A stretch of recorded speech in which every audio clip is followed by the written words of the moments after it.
योहन 4 अध्याय जीशु व समीरणिया स्त्री।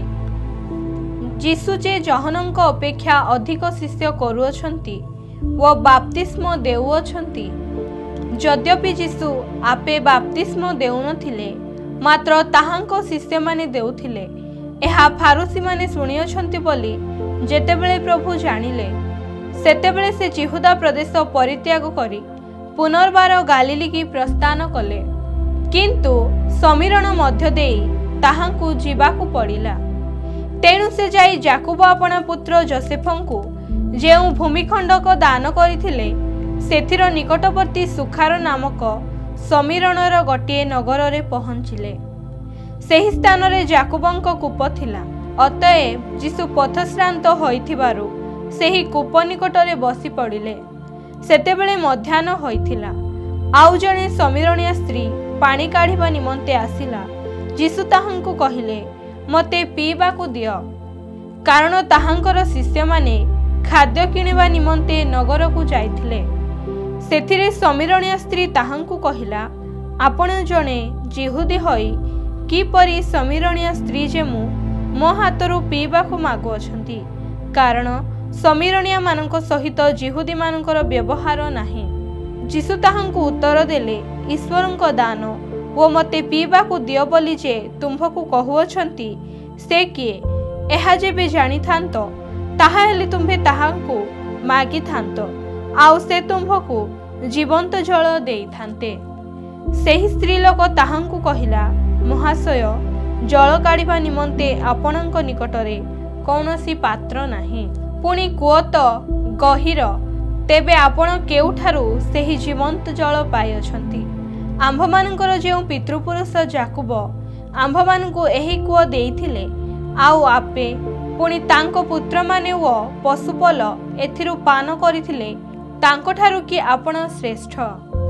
ଯୀଶୁ ତାହାଙ୍କୁ ଉତ୍ତର ଦେଲେ, ଯେ କେହି ଏହି ଜଳ ପାନ କରେ ସେ ପୁନର୍ବାର ତୃଷିତ ହେବ, କିନ୍ତୁ ମୁଁ ଯେଉଁ ଜଳ ଦେବି ତାହା ଯେ କେହି ପାନ କରିବ ସେ କେବେ ହେଁ ତୃଷାର୍ତ୍ତ ହେବ ନାହିଁ, ବରଂ ମୁଁ ତାହାକୁ ଯେଉଁ ଜଳ ଦେବି ତାହା ଅନନ୍ତ ଜୀବନଦାୟକ ଜଳର ନିର୍ଝର ସ୍ୱରୂପେ ତାହାଠାରେ ଉଚ୍ଛଳି ଉଠିବ।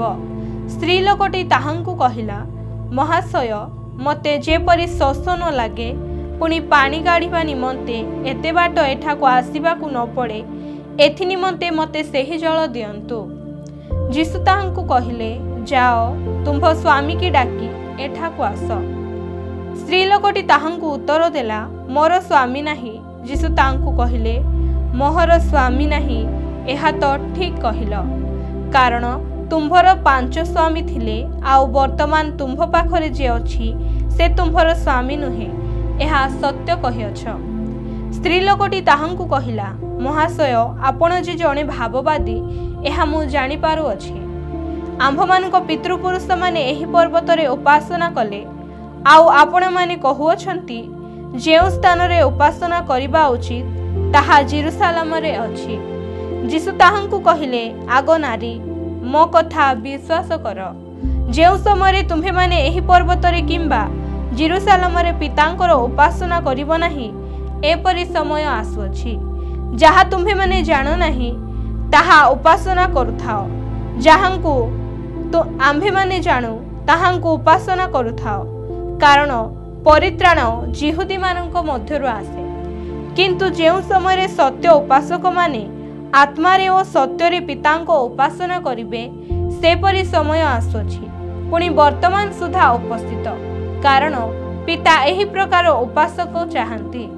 ଈଶ୍ୱର ଆତ୍ମା, ପୁଣି ଯେଉଁମାନେ ତାହାଙ୍କର ଉପାସନା କରନ୍ତି ଆତ୍ମାରେ ଓ ସତ୍ୟରେ ଉପାସନା କରିବା ସେମାନଙ୍କର ଉଚିତ।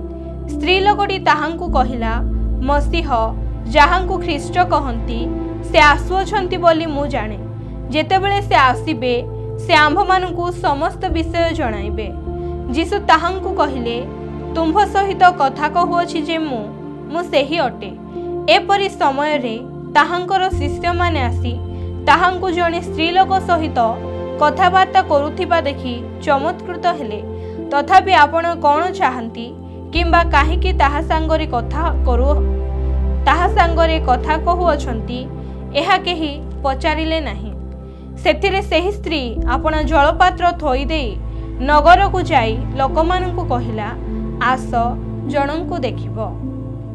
मु जहा जहा करियछि सेही सब से मते कहिले से के जानी ख्रीष्ट हेबे परा। एथिरे लोके नगररु बाहरी ताहांको निकटकु जीवाकु लागिले। इतिमध्यरे शिष्य माने ताहांकु अनुरोध करी कहिले हे गुरु भोजन करिबा हेउंतु। किंतु से सेमानकु कहिले तुम्हे माने जेउ खाद्य विषय जानु नाही भोजन करिबा निमंते मोहर एपरि खाद्य अछि। तेणु शिष्य माने परस्पर कहिबाकु लागिले केही ताहांकु खाद्य आनी देइछि परा। जीसु सेमानकु कहिले मोहर प्रेरणकर्तांको इच्छा साधन करिबा व ताहांकर कार्य समाप्त करिबा एहा ही मोहर खाद्य। शस्य काटिबाकु आहुरी 4 मास अछि एहा कि तुम्हे माने कहूना देख मु तुम्भमानकु कहूछि क्षेत्र गुड़िक प्रति दृष्टिपात कर सेही सब कटा जीवा निमंते पाची गलानी। एबे सुधा कटाली मूल पाउछि व अनंत जीवन निमंते फल संग्रह करुछि। जेपरि बुणाली व कटाली उभय मिली आनंद करती कारण जणे बुणे व अन्य जण काटे। एही कथा ए संबंधरे सत्य। तुम्हे माने जहा निमंते परिश्रम करिना हो ताहा काटिबा पाई मु तुम्भमानंकु पठाइली। अन्य माने परिश्रम करियछंती आउ तुम्हे माने सेमानको परिश्रमर फल पाउछ। मु जहा जहा करियछि सेही सब से मते कहिबे बोली जेउ स्त्री लोक साक्ष्य देइथिला ताहार कथा हेतु सेही नगरर समीरणीय मानक मध्यरु अनेक ताहांक ठारे विश्वास कले। अतएव सेही समीरणीय माने ताहांको निकटको आसी सेमानको सहित रहिबा निमंते ताहांको अनुरोध कले। आउ से 2 दिन से स्थान रे रहिले। पुणी ताहांको वाक्य हेतु आहुरी अनेक लोक विश्वास कले। आउ से माने सेही स्त्री लोकंकु कहिले एबे तुम्भ कथा हेतु आम्भे माने विश्वास करूनाहु कारण आम्भे माने निजे निजे शुणियछु। पुणी ए जे प्रकृत रे जगतर त्राणकर्ता एहा आम्भे माने जानियछु। राजकर्मचारी पुत्रंक सुस्थता। सेही 2 दिन परे से सेठारु बाहरी गालिली की गले कारण भाववादी स्वदेश रे आदर पांती नाही बोली जीशु आपे साक्ष्य देले। पुणी से गालिली के आसंते पर्व समय रे से जेरुसालेम रे जहा जहा करिथिले सेही सबु देखिथिबारु गालिलीय माने ताहांकु ग्रहण कले जेणु से माने मध्य पर्व को जाइथिले। एथि मध्यरे गालिलीर जेउ काना नगर रे से जल को द्राक्षारस करिथिले से स्थान को से पुनर्बार गले। आउ जणे राजकर्मचारी थिले तांको पुत्र कफरनाहुम रे पीड़ित थिला। जीशु जिहुदा प्रदेश रु गालिली की बाहरी आसियछंती एहा सुनी से ताहांको निकट को जाई से जेपरि आसी तांको पुत्र को सुस्थ करंती एथिपाई ताहांको अनुरोध करिबाकु लागिले कारण से मृतपथ होइथिला। सेथिरे जीशु तांको कहिले चिन्ह व अद्भुत कर्ममान न देखिले तुम्हे माने कौनसी प्रकारे विश्वास करिबो नाही। राजकर्मचारी ताहांको कहिले हे प्रभु मोहर पिलाटी मरिबा पूर्वरु आसंतु। जीशु तांको कहिले जाओ तुम्हर पुओ बंचिलाणी। जीशु सेही व्यक्ति के जेउ वाक्य कहिले से ताहा विश्वास करी चली गले। जीशु तांको कहिले जाओ तुम्हर पुओ बंचिलाणी। जीशु सेही व्यक्ति के जेउ वाक्य कहिले से ताहा विश्वास करी चली गले। पुणी से जाऊ जाऊ तांको दास माने तांको भेटी तांकर पुत्र बंचिलाणी बोली कहिले। तेणु केउ दंडरे ताहार उपशम हेला ताहा से सेमानंकु पचारिले। सेथिरे सेमाने तांकु कहिले काली 7टा बेले ताहांकु ज्वर छाड़ी गला। एथिरे पिता बुझिले जे जीशु जेउ दंडरे तुम्भर पुत्र बंचिलाणी बोली तांकु कहिथिले ठीक सेही दंडरे एहा घटिथिला। आउ से आपे ओ तांको समस्त परिवार विश्वास कले। जिहुदारु पुनर्बार गालिली के आसी जीशु एही द्वितीय आश्चर्य कर्म साधन कले। जहन 5 अध्याय 38 वर्षर रोगीर सुस्थता। एथि उतारे जिहुदी मानकर गोटे पर्व पड़िला। आउ जीसु जेरुसालेम को यात्रा कले। जेरुसालेमर मेषद्वार निकटरे गोटे पुष्करणी अछि।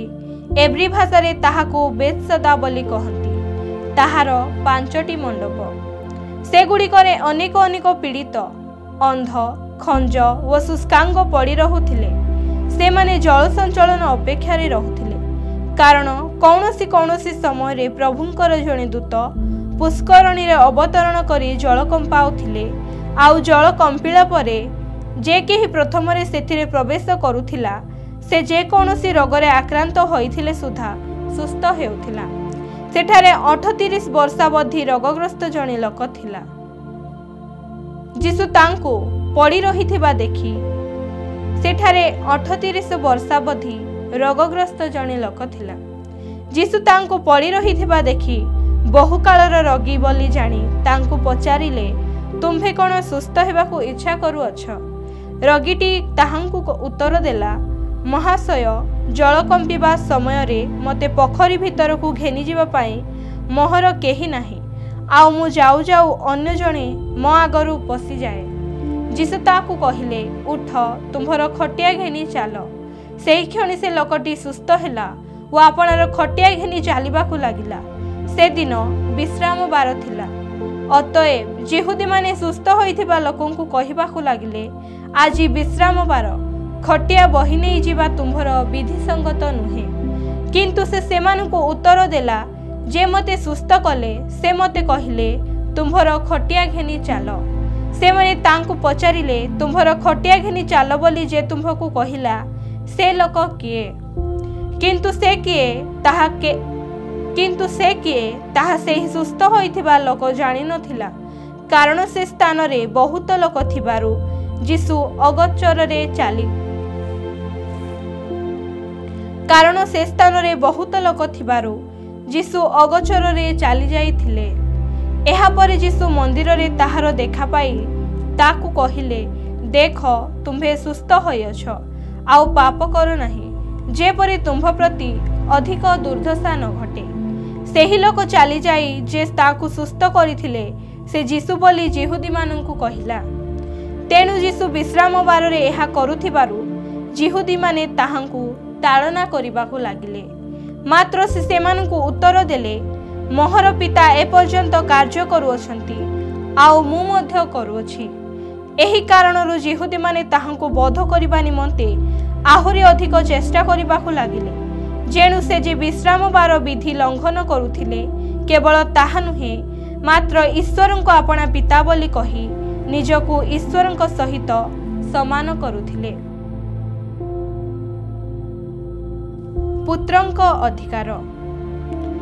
तेणु जीसु सेमानंकु उत्तर देले, सत्य सत्य मु तुम्भमानंकु कहुअछि, पुत्र पितांकु जाहा करुथिबा देखंती, ताहा छड़ा से आपणारु किछि ही करि पारंती नाही।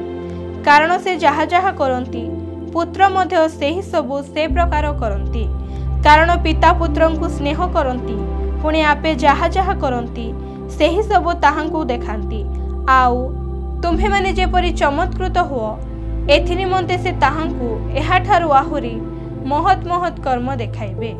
जेणु पिता जे प्रकारे मृत मानंकु उत्थापन करी सजीव करंती, सेही प्रकारे पुत्र मध्य जाहा जाहा को इच्छा सेमानंकु सजीव करंती। पुणी पिता मध्य काहारी विचार करंती नाही, मात्र समस्ते पितांकु जेउ प्रकारे समादर करंती, सेही प्रकारे पुत्रंकु मध्य जेपरि समादर करिबे, सेथि निमंते पुत्रंकु समस्त विचार करिबार अधिकार देइछंती। जे पुत्रंकु समादर करे नाही, से ताहांकर प्रेरणकर्ता पितांकु मध्य समादर करे नाही। सत्य सत्य मु तुम्भमानंकु कहुअछि, जे मोहर वाक्य शुणी मोहर प्रेरणकर्तांकु विश्वास करे, से अनंत जीवन प्राप्त होइअछि। पुणी से विचारित नहै, बरं मृत्यु को अतिक्रम करी जीवन रे प्रवेश करिअछि। सत्य सत्य मु तुम्भमानंकु कहुअछि, जेउ समय मृत माने ईश्वरंकर पुत्रंक स्वर शुणिबे व जेउ माने शुणिबे से माने सजीव हेबे। एपरि समय आसुअछि, पुणी वर्तमान सुधा उपस्थित। कारण पिता जेपरि स्वयंजीवी, सेहीपरि से पुत्रंकु मध्य स्वयंजीवी हेबाकू देइअछंती। आउ से मनुष्य पुत्र हेबारु से ताहांकु विचार करिबार अधिकार देले।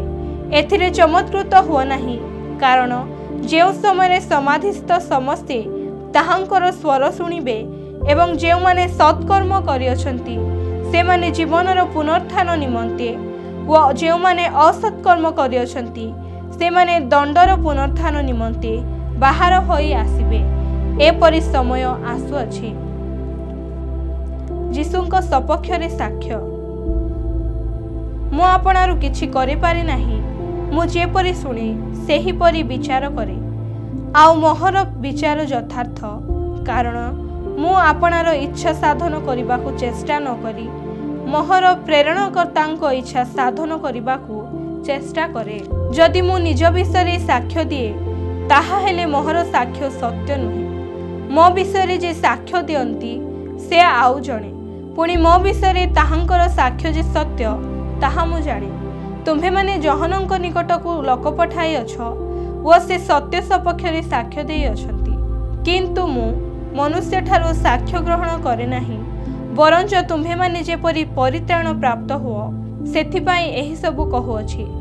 से ज्वलंत व तेजमय प्रदीप थिले, आउ तुम्हे माने अल्प काल ताहांक ज्योतिरे उल्लास करिबा निमंते इच्छुक हेल, किंतु जहनंकर साक्ष्य अपेक्षा मोहर गुरुतर साक्ष्य अछि, कारण पिता मते जे कार्य समाप्त करबाकु देई अछंती, जे समस्त कर्म मु करूअछि पिता मते प्रेरण करियछंती बोली सेही सबु मो विषय साक्ष्य देउअछि। आउ जेउ पिता मते प्रेरण कले से मो विषय साक्ष्य देई अछंती। तुम्हे माने केबे हे ताहांकर स्वर शुणी नाह बा ताहांकर आकार देखि नाह, पुणी ताहांक वाक्य तुम्भमानक अंतररे स्थान पाई नाही, कारण से जाहांकु प्रेरण कले ताहांकु तुम्हे माने विश्वास करूनाह। तुम्हे माने धर्मशास्त्र अनुसंधान करूअछ, कारण सेथिरे अनंत जीवन प्राप्त होइअछ बोली मने करूअछ, आउ सेही धर्मशास्त्र मो विषय साक्ष्य देउअछि, किंतु तुम्हे माने जीवन प्राप्त हेबा निमंते मो निकटकु आसिबाकु इच्छा करूनाह। मु मनुष्य मानक ठारू गौरव ग्रहण करि नाही, मात्र मु तुम्भमानंकु जानिअछि तुम्भमानंक अंतररे ईश्वरंक प्रेम नाही। मु मोहर पितांक नामरे आसिअछि, आउ तुम्हे माने तो मते ग्रहण करूनाह। अन्य जणे जदि निज नामरे आसीब तेबे तुम्हे माने ताहाकु ग्रहण करिब। तुम्हे माने किपरि विश्वास करिपार? तुम्हे माने तो परस्पर ठारू गौरव ग्रहण करूअछ, पुणी एकमात्र ईश्वरंक ठारू जेउ गौरव ताहा पाइबा पाई चेष्टा करूनाह। मु जे पितांक छामुरे तुम्भमानंक विरुद्धरे अभियोग करिबी एहा मने कर नाही। जेउ मसांक ठारे तुम्हे माने भरोसा रखिअछ से तुम्भमानंक विरुद्धरे अभियोग करिअछंती, से तुम्भमानंक विरुद्धरे अभियोग करूअछंती, कारण तुम्हे माने जदि मसांकु विश्वास करंत तेबे मते विश्वास करंत, जेणु से मो विषय लेखिअछंती। किंतु तुम्हे माने जदि ताहांक लिखित वाक्य विश्वास करूनाह तेबे किपरि मोहर वाक्य विश्वास करिब। जहन 6 अध्याय 5 रोटी 2 माछ। एथि उतारी यीशु गालिली समुद्रर अर्थात तिबिरियस समुद्रर आरपारिकी गले। आउ से रोगी मानक प्रति जे आश्चर्य कर्म करुथिले सेही सबु देखि बहु संख्यक लोक ताहांक पश्चात गमन करिबाकु लागिले। सेथिरे यीशु पर्वत उपरकु जाई आपणा शिष्य मानक सहित सेठारे बसिले। सेतेबेले जिहुदे मानकर निस्तार पर्व निकटवर्ती थिला। पुणी यीशु दृष्टिपात करी बहु संख्यक लोकंकु आपणा निकटकु आसीबा देखि फिलिपंकु कहिले, एमानकर भजन निमंते आम्भे माने केउठारु रोटी किनिबा। किंतु से ताहांको परीक्षा करिबा उद्देश्य रे एहा कहिले, कारण से कोन करिबाकु जाउछंती ताहा से निजे जानिथिले। फिलिप ताहांको उत्तर देले, प्रत्येक जन टिके पाइबा पाई एमानंक निमंते 100 टंकार रोटी यथेष्ट नुहे।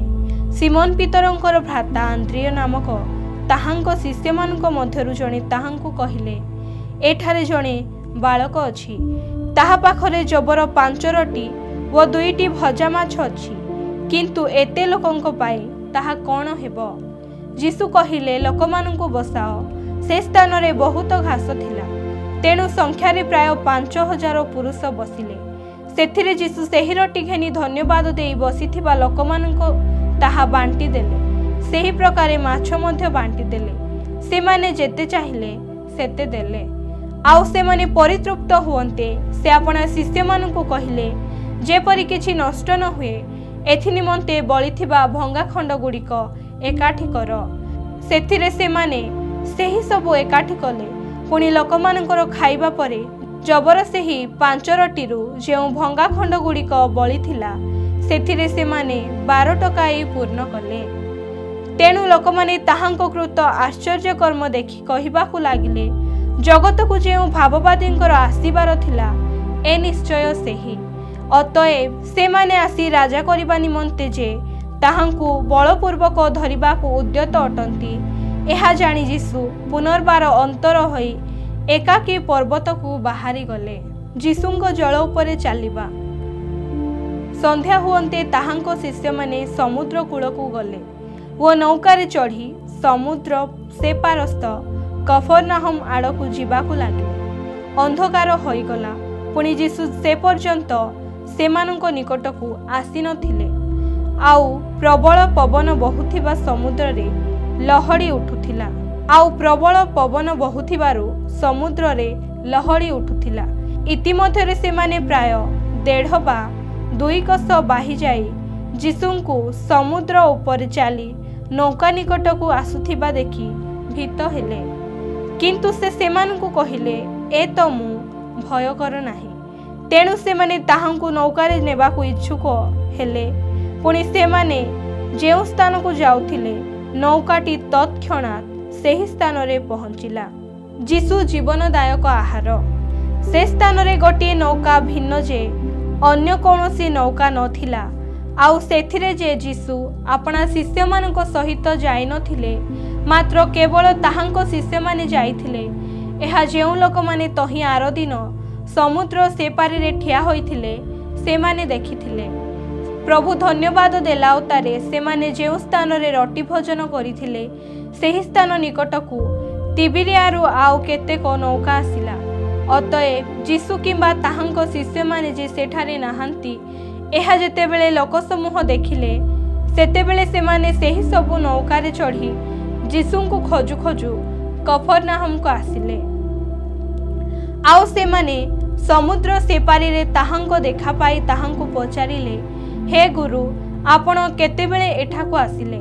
यीशु सेमानंकु उत्तर देले, सत्य सत्य मु तुम्भमानंकु कहुअछि, आश्चर्य कर्म देखिबारु जे तुम्भे माने मोहर अन्वेषण करूअछ ताहा नुहे, मात्र रोटी खाई परितृप्त हेबारु मोहर अन्वेषण करूअछ। क्षयी भक्ष्य निमंते श्रम न करी बरंच जेउ अनंत जीवनदायक भक्ष्य अक्षय रहे सेथि निमंते श्रम कर। सेही भक्ष्य मनुष्य पुत्र तुम्भमानंकु देबे, कारण ताहांकु पिता अर्थात ईश्वर मुद्रांकित कले। सेथिरे से माने ताहांकु पचारिले, ईश्वरंको कार्य सब करिबा निमंते आम्भमानंकु कोन करिबाकु हेबो? यीशु सेमानंकु उत्तर देले, ईश्वर जहांकु प्रेरण करियछंती ताहांको ठारे विश्वास करिबा ही ईश्वरंको कार्य अटे। सेथिरे से माने ताहांकु पचारिले, ताहा हेले आपण चिन्ह स्वरूप कोन करूअछंती जे ताहा देखि आम्भे माने आपणंकु विश्वास करिपारु? आपण कोन साधन करूअछंती? आम्भमानंकर पितृपुरुष प्रांतर रे माना भोजन करुथिले, जेपरि लेखा अछि, भोजन करिबा निमंते सेमानंकु स्वर्गरु आहार देले। सेथिरे यीशु सेमानंकु कहिले, सत्य सत्य मु तुम्भमानंकु कहुअछि, मसा तुम्भमानंकु स्वर्गरु आहार देई नाहंती, किंतु मोहर पिता तुम्भमानंकु स्वर्गरु प्रकृत आहार दियंती। कारण जेउ आहार स्वर्गरु अवतरण करी जगतकु जीवन प्रदान करे ताहा ईश्वर दत्त आहार। सेमाने ताहांकु कहिले, प्रभु सबुबेले आम्भमानंकु एही आहार दियंतु। सेथिरे यीशु सेमानंकु कहिले, मु सेही जीवनदायक आहार, जे मो निकटकु आसे से कदापि क्षुधित हेब नाही, आउ जे मोठारे विश्वास करे से कदापि तृषित हेब नाही। किंतु तुम्हे माने मते देखिले हे जे विश्वास करुना हो, ଏହା ମୁଁ ତୁମ୍ଭମାନଙ୍କୁ କହିଅଛି। ପିତା ଯେ ସମସ୍ତଙ୍କୁ ମୋତେ ଦାନ କରନ୍ତି ସେମାନେ ମୋ ନିକଟକୁ ଆସିବେ, ଆଉ ଯେ ମୋ ନିକଟକୁ ଆସେ ତାହାକୁ ମୁଁ କୌଣସି ପ୍ରକାରେ ବାହାର କରିଦେବି ନାହିଁ। କାରଣ ମୁଁ ନିଜ ଇଚ୍ଛା ସାଧନ କରିବାକୁ ଅବତରଣ ନ କରି ବରଂ ମୋହର ପ୍ରେରଣକର୍ତ୍ତାଙ୍କ ଇଚ୍ଛା ସାଧନ କରିବାକୁ ସ୍ୱର୍ଗରୁ ଅବତରଣ କରିଅଛି। ଆଉ ମୋହର ପ୍ରେରଣକର୍ତ୍ତା ଯେ ସମସ୍ତଙ୍କୁ ମୋତେ ଦାନ କରିଅଛନ୍ତି ସେମାନଙ୍କ ମଧ୍ୟରେ କାହାକୁ ହିଁ ଯେପରି ମୁଁ ନ ହରାଇ ବରଞ୍ଚ ଶେଷ ଦିନରେ ତାହାକୁ ଉତ୍ଥାପନ କରିବି, ଏହା ତାହାଙ୍କର ଇଚ୍ଛା। କାରଣ ଯେ କେହି ପୁତ୍ରଙ୍କୁ ଦର୍ଶନ କରି ତାହାଙ୍କଠାରେ ବିଶ୍ୱାସ କରେ ସେ ଯେପରି ଅନନ୍ତ ଜୀବନ ପ୍ରାପ୍ତ ହୁଏ, ଏହା ହିଁ ମୋହର ପିତାଙ୍କର ଇଚ୍ଛା। ଆଉ ମୁଁ ତାହାଙ୍କୁ ଶେଷ ଦିନରେ ଉତ୍ଥାପନ କରିବି। ମୁଁ ସ୍ୱର୍ଗରୁ ଅବତୀର୍ଣ୍ଣ ହୋଇଥିବା ଆହାର ଅଟେ। ସେ ଏହା କହିବାରୁ ଯିହୁଦୀମାନେ ତାହାଙ୍କ ବିରୁଦ୍ଧରେ ବଚସା କରି କହିବାକୁ ଲାଗିଲେ, ଏ କ'ଣ ଯୋସେଫର ପୁଅ ଯୀଶୁ ନୁହେଁ? ଆଉ ଆମ୍ଭେମାନେ କ'ଣ ଏହାର ବାପା ମାଆକୁ ଜାଣୁନାହୁଁ? ତେବେ ମୁଁ ସ୍ୱର୍ଗରୁ ଅବତରଣ କରିଅଛି ବୋଲି ସେ ଏବେ କିପରି କହୁଅଛି? ଯୀଶୁ ସେମାନଙ୍କୁ ଉତ୍ତର ଦେଲେ, ଆପଣା ଆପଣା ମଧ୍ୟରେ ବଚସା କର ନାହିଁ। ମୋହର ପ୍ରେରଣକର୍ତ୍ତା ପିତା ଯାହାଙ୍କୁ ଆକର୍ଷଣ କରନ୍ତି କେବଳ ସେ ମୋ ନିକଟକୁ ଆସିପାରେ, ଆଉ ମୁଁ ଶେଷ ଦିନରେ ତାହାକୁ ଉତ୍ଥାପନ କରିବି। ଭାବବାଦୀମାନଙ୍କ ଧର୍ମଶାସ୍ତ୍ରରେ ଲିଖିତ ଅଛି, ସମସ୍ତେ ଈଶ୍ୱରଙ୍କ କର୍ତ୍ତୃକ ଶିକ୍ଷାପ୍ରାପ୍ତ ହେବେ। ଯେ କେହି ପିତାଙ୍କଠାରୁ ଶ୍ରବଣ କରି ଶିକ୍ଷା ଲାଭ କରିଅଛି ସେ ମୋ ନିକଟକୁ ଆସେ। କେହି ଯେ ପିତାଙ୍କୁ ଦେଖିଅଛି ତାହା ନୁହେଁ, ଯେ ଈଶ୍ୱରଙ୍କଠାରୁ ଆସିଅଛନ୍ତି କେବଳ ସେ ପିତାଙ୍କୁ ଦେଖିଅଛନ୍ତି। ସତ୍ୟ ସତ୍ୟ ମୁଁ ତୁମ୍ଭମାନଙ୍କୁ କହୁଅଛି, ଯେ ବିଶ୍ୱାସ କରେ ସେ ଅନନ୍ତ ଜୀବନ ପ୍ରାପ୍ତ ହୋଇଅଛି। ମୁଁ ଜୀବନଦାୟକ ଆହାର। ତୁମ୍ଭମାନଙ୍କର ପିତୃପୁରୁଷ ପ୍ରାନ୍ତରରେ ମାନା ଭୋଜନ କରି ମୃତ୍ୟୁଭୋଗ କଲେ। କେହି ଯେପରି ଭୋଜନ କରି ମୃତ୍ୟୁଭୋଗ ନ କରେ ଏଥିନିମନ୍ତେ ସ୍ୱର୍ଗରୁ ଅବତରଣ କରିବା ଆହାର ଏହି ଅଟେ। ମୁଁ ସ୍ୱର୍ଗରୁ ଅବତୀର୍ଣ୍ଣ ସେହି ଜୀବନ୍ତ ଆହାର। କେହି ଯଦି ଏହି ଆହାର ଭୋଜନ କରେ ସେ ଅନନ୍ତ କାଳ ପର୍ଯ୍ୟନ୍ତ ଜୀବିତ ରହିବ। ହଁ, ମୁଁ ଯେଉଁ ଆହାର ଦେବି ତାହା ମୋହର ମାଂସ। ମୁଁ ତାହା ଜଗତର ଜୀବନ ନିମନ୍ତେ ଦେବି। ଏଥିରେ ଯିହୁଦୀମାନେ ପରସ୍ପର ବାଗଯୁଦ୍ଧ କରି କହିବାକୁ ଲାଗିଲେ, ଏ କିପରି ଆମ୍ଭମାନଙ୍କୁ ଆପଣା ମାଂସ ଖାଇବାକୁ ଦେଇପାରେ? ସେଥିରେ ଯୀଶୁ ସେମାନଙ୍କୁ କହିଲେ, ସତ୍ୟ ସତ୍ୟ ମୁଁ ତୁମ୍ଭମାନଙ୍କୁ କହୁଅଛି, ମନୁଷ୍ୟପୁତ୍ରଙ୍କର ମାଂସ ଭୋଜନ ନ କଲେ ଓ ତାହାଙ୍କ ରକ୍ତ ପାନ ନ କଲେ ତୁମ୍ଭମାନଙ୍କଠାରେ ଜୀବନ ନାହିଁ।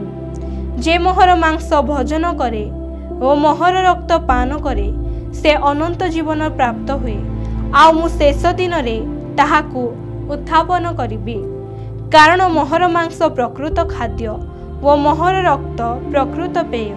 ଯେ ମୋହର ମାଂସ ଭୋଜନ କରେ ଓ ମୋ ରକ୍ତ ପାନ କରେ ସେ ମୋଠାରେ ରହେ ଓ ମୁଁ ତାହାଠାରେ ରହେ।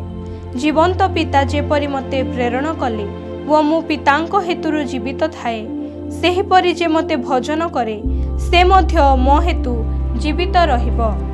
ଯେଉଁ ଆହାର ସ୍ୱର୍ଗରୁ ଅବତରଣ କରିଅଛି ତାହା ଏହି, ପିତୃପୁରୁଷ ଯେପରି ଭୋଜନ କରି ମୃତ୍ୟୁଭୋଗ କଲେ ସେ ପ୍ରକାର ନୁହେଁ। ଯେ ଏହି ଆହାର ଭୋଜନ କରେ ସେ ଅନନ୍ତ କାଳ ପର୍ଯ୍ୟନ୍ତ ଜୀବିତ ରହିବ। ସେ କଫରନାହମରୁ ଗୋଟିଏ ସମାଜ ଗୃହରେ ଶିକ୍ଷା ଦେଉଥିବା ସମୟରେ ଏହି ସମସ୍ତ କଥା କହିଲେ। ଅନନ୍ତ ଜୀବନର ବାକ୍ୟ।